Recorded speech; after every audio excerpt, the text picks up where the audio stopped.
guys, so in this video today we're going to talk about shame and the role that shame has in us getting over our issues with our eating behaviours and everything that goes along with it. And just to put it in the awareness straight away that the reason that we have created this course is because there are no resources out there. There's nothing useful that we've come across when we had our own eating issues that actually delved into every aspect of why we would have them and something that really works to get you to move forward. And what I feel most of it comes from the reason there is no resources, because when people get over their issues with food, they want to forget about it because there's so much shame involved with it. So they never actually create any resources that will help it because nobody owns the story. I mean, there's people owning the stories, but are they creating something that will really help people? And if you look at how eating disorders are dealt with in society, in the public domain, if you are terribly ill, you're put in a hospital, put in the worst part of the hospital, away from everybody else, the most shamed part of the hospital. And we know this from clients that actually have eating issues and are in hospital, and they tell us the stories about it. And also when you are put on a program for this, you're actually shoved in with Alcoholics Anonymous. So the eating disorder people are put into an Alcoholics Anonymous program. And they just say, oh, it's the same, it's an addiction issue, it's this, it's that, it's the other. And there's actually more shame around eating issues because you get a lot more judgment because people are just like, oh, can you just stop eating? Stop stuffing yourself, don't be so greedy. And whereas with alcohol, people can say, well, it's the substance I'm addicted to. They're ill. Yeah, they've got an addiction issue. Whereas when it's food, people see you as weak.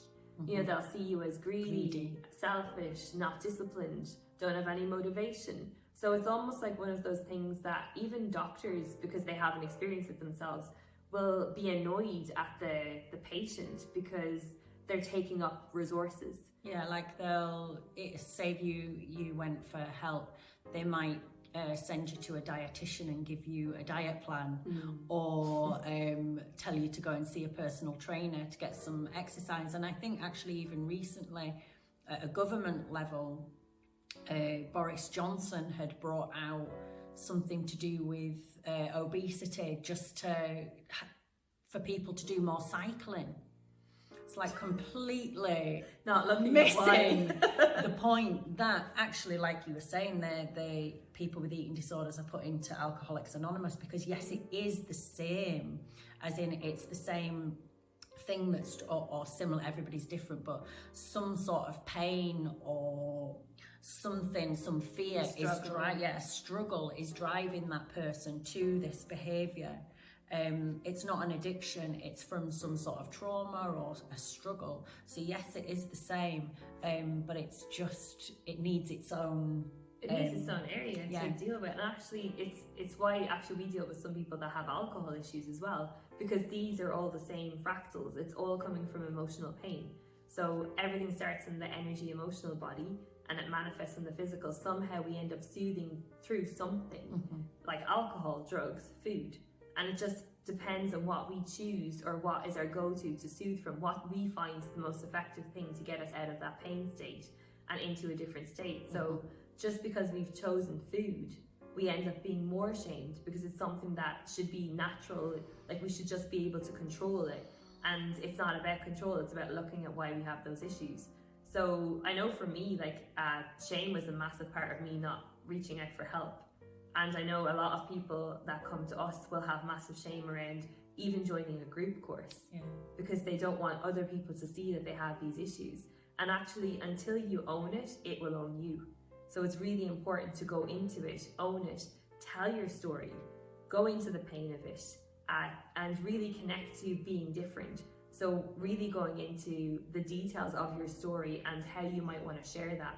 And a task that we will put to you guys, you don't have to do it because people will still have too much shame to do this, is to create a video, to write your story, to write a letter, to write a post maybe for your social media, and just to write it as you would like to express what you've been through and how you want to change or how you are changing and how you're moving forward for your future and how that pain is now going to become your power. And that is probably the most powerful thing to connect to with this. When you own that, it means that you can transform it. So all of that pain and that struggle and that suffering that you've been through is now the potential power on the other side. So that has massive weight. People connect on an emotional level to your story. So they start to understand you when you share it, and it breaks the stigma. So it helps other people to share, and it helps it to not be so shameful. So it's kind of what we're doing here is trying to break the stigma a little bit by actually owning this stuff, because so many people have this that we don't even know about. There's no statistics because there's so many people not talking about it.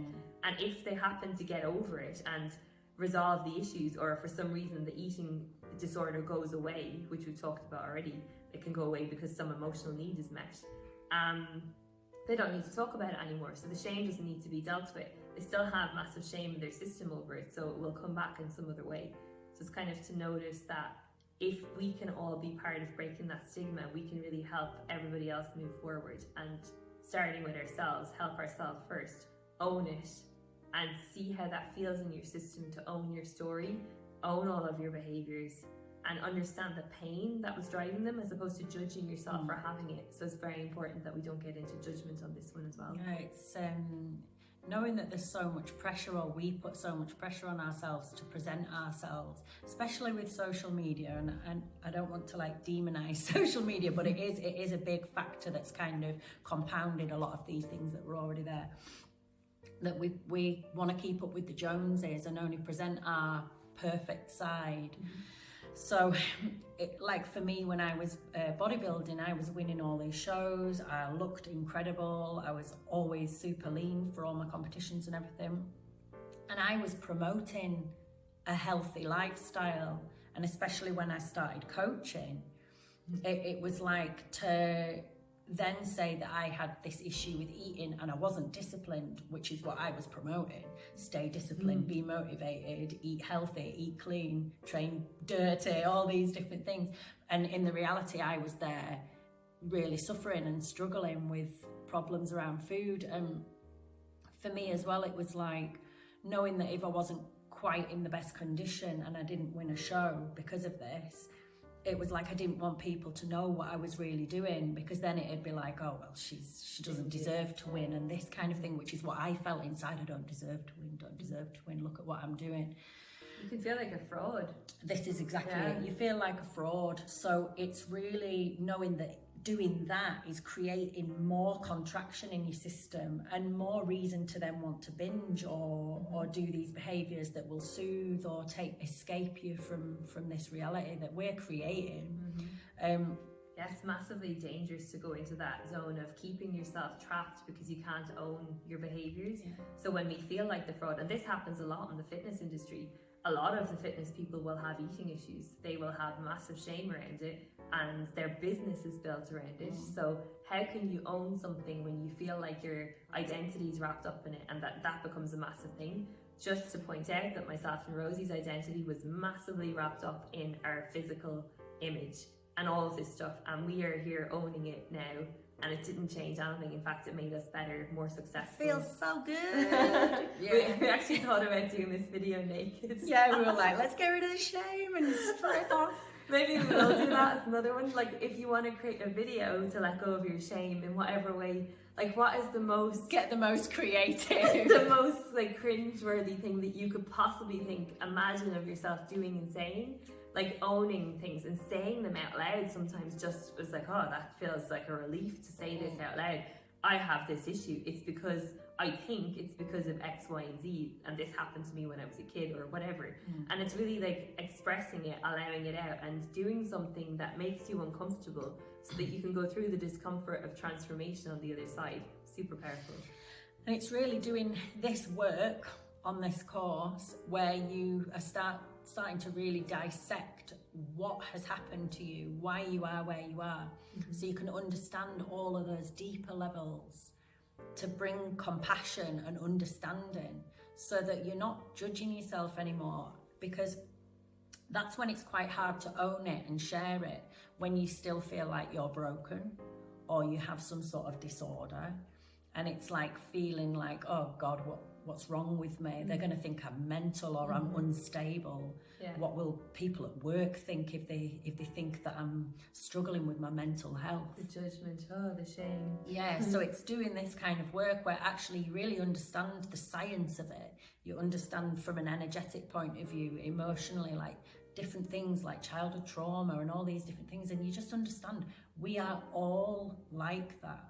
We've all got our own little issues and different ways and different crutches. So one person, it might be that they end up overworking. So, or like for us, bodybuilding, which on the surface looked really successful and like we were achieving lots of things and we were healthy, but this was driven from a place of pain and kind of confusion. So it's just knowing that we're all the same at the deeper layers of it. So when you can kind of understand that, it takes away that shame actually, and then you can really own it and share it from that place. Like, guys, look at all this incredible stuff that I've learned and that I've been through and that I'm going through now. Yeah, and really just tuning back into loving yourself and appreciating your body as opposed to hating it and shaming your behaviors. Can you love your pain?